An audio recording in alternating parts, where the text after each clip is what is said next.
Hello et bienvenue au fil des créations. Aujourd'hui, je vous retrouve pour que vous suiviez mon aventure pour faire mon premier bavoir bébé. Je vais vous montrer toutes les erreurs que j'ai pu faire lors de la conception de ce bavoir afin que vous puissiez les éviter comme des petits tips quoi. Avant toute chose, je me présente, je m'appelle Marie-Charlotte, j'adore les loisirs créatifs. J'aime le crochet, le tricot, la couture et aussi faire des bijoux. Si tu as envie de voir un peu plus ce que j'ai fait, notamment sur le mois dernier, tu peux cliquer sur le petit qui va s'afficher en haut. Dans cette vidéo, je présente tous mes encours du mois d'avril et tu vas pouvoir télécharger un petit cadeau que j'ai fait en barre d'infos, c'est gratuit, tu peux y aller. Donc pour me suivre dans la création de mon bavoir, mon tout premier bavoir bébé, tu peux prendre un thé, un café, un tricot pour te distraire si tu veux, et puis on est parti quoi.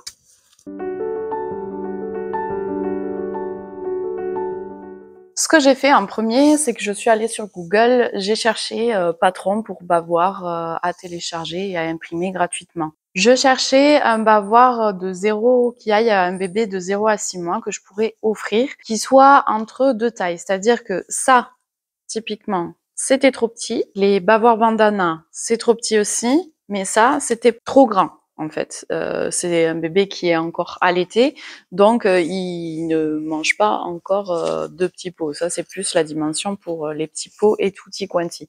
Donc, je cherchais un entre-deux. J'ai trouvé un bavoir du coup de cette taille.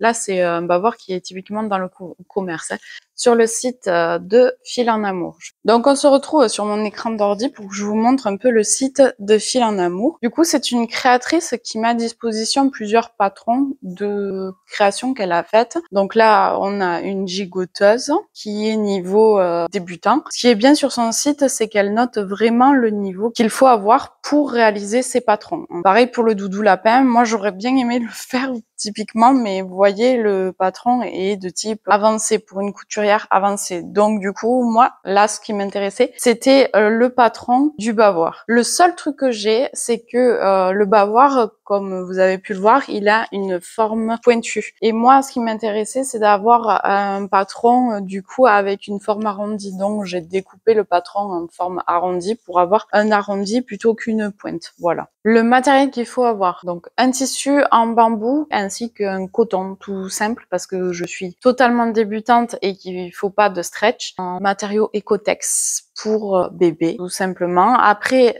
du fil blanc, des ciseaux de couturière, c'est-à-dire des ciseaux qui coupent seulement votre tissu et pas du papier ou quoi que ce soit. Il y a le ciseau pour le papier et le ciseau pour le tissu. Ensuite, des épingles et des scratchs ou des boutons. Du coup, première étape à faire, c'est de nettoyer votre tissu. Moi, je l'ai fait sur les conseils de mon club de couture. En fait, j'ai pris mon tissu et je l'ai nettoyé. Si vous allez dans un magasin de tissu, normalement, ils vous donneront le même conseil. C'est pour que justement, le tissu, il peut avoir tendance soit à rétrécir, soit à s'étirer avec les lavages. Et là, c'est pour qu'il trouve sa forme et que le tissu ne bouge pas, soit lorsque vous le découpez, soit lorsque vous le montez. Et en plus de ça, elles m'ont conseillé de le repasser, donc je l'ai repassé.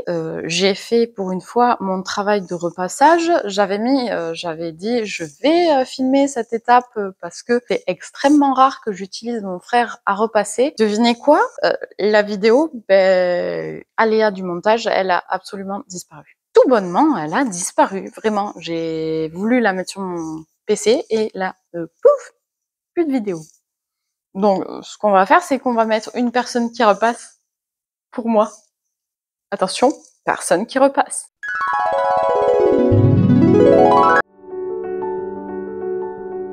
En fait, mon ordinateur s'est dit tout bonnement, on va éliminer cette vidéo pour ne pas te décrédibiliser vu que de toute façon, tu ne repasses jamais. Donc ensuite, ce que j'ai fait par la suite, c'est que j'ai pris mon tissu et je l'ai découpé avec mes ciseaux de couture. Vous retrouverez les références de mes ciseaux en barre d'infos et d'autres accessoires que j'utilise de temps en temps. Ce que je vais faire, c'est que je vais mettre un gros warning là, faire attention parce que du coup, ce que j'ai fait, c'est que j'ai découpé mon tissu coton de la bonne façon parce que de toute façon, il y a le motif dessus, donc on ne peut pas se tromper. Le problème, c'est que au niveau du tissu éponge, certes, il y a un côté doux et un côté moins doux et le côté plus rêche, scratch, je voulais le mettre vers l'intérieur, ce qui est logique vu que le visage de bébé est ultra sensible. Sauf que ce que j'ai fait, c'est que j'ai découpé à l'envers mon patron. Donc, j'ai gardé ce tissu que j'avais découpé à l'envers. Je l'ai redécoupé donc dans le bon sens pour avoir le tissu comme il faut. Et ce que j'ai fait dans un deuxième temps, c'est que j'ai redécoupé mon coton à motif dans le sens de l'autre tissu que j'avais découpé à l'envers pour pouvoir faire un deuxième bavoir. Vous faites attention si vous voulez faire qu'un seul bavoir à ne pas vous tromper de sens parce que vraiment c'est une erreur tout simplement comme moi j'ai pu le faire. C'est vrai que c'était dommage de devoir gaspiller le tissu. À la suite de la découpe, ce dont on va parler, c'est du scratch. Normalement, dans certaines vidéos, le montage au niveau de la finition pour clipser comme les boutonnières ou le scratch, on n'en parle que à la fin. Moi, ce que je vais faire, c'est vous en parler maintenant parce que vous avez deux solutions. Soit on monte le scratch, la pâte de boutonnage à la fin, mais vous allez avoir les coutures en fait, comme moi ce que j'ai fait, parce que je n'avais pas pensé à ça avant. Sinon, la solution que vous avez, c'est de coudre les scratchs à cette étape-là. Pour illustrer la chose, j'ai pris mon patron parce que moi je n'ai plus, bien sûr, les bavoirs, je les ai déjà offerts. Donc là, typiquement, vous allez prendre votre premier scratch ici, donc le tissu en coton qui a une fantaisie dessus. Là, vous allez mettre votre scratch, votre attache, vous allez la mettre ici. Pareil, dans votre tissu qui est plus éponge, du coup, vous allez prendre un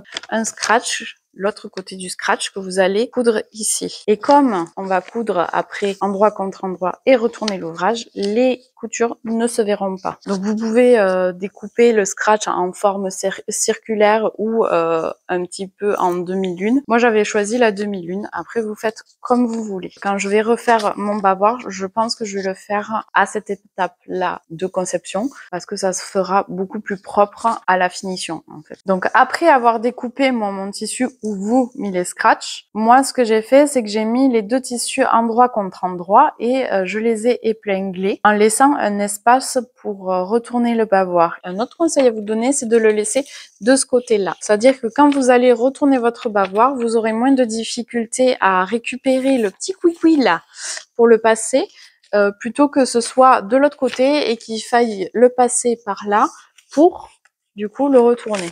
Laissez un petit pouce bleu si cette astuce vous a semblé utile.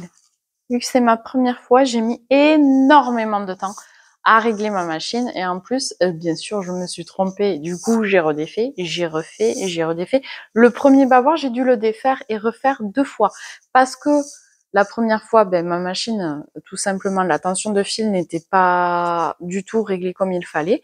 Et la deuxième fois, c'est que j'avais plus de fil à ma canette. Donc, je me suis retrouvée là. Mais comment je fais pour attraper ça? Je ne sais pas encore. Du coup, si vous avez des tips, je veux bien que vous me l'écriviez en commentaire. Parce que quand on se retrouve sans fil à notre canette et qu'on n'a pas fait notre aller-retour de départ, comment on fait? Ou de fin?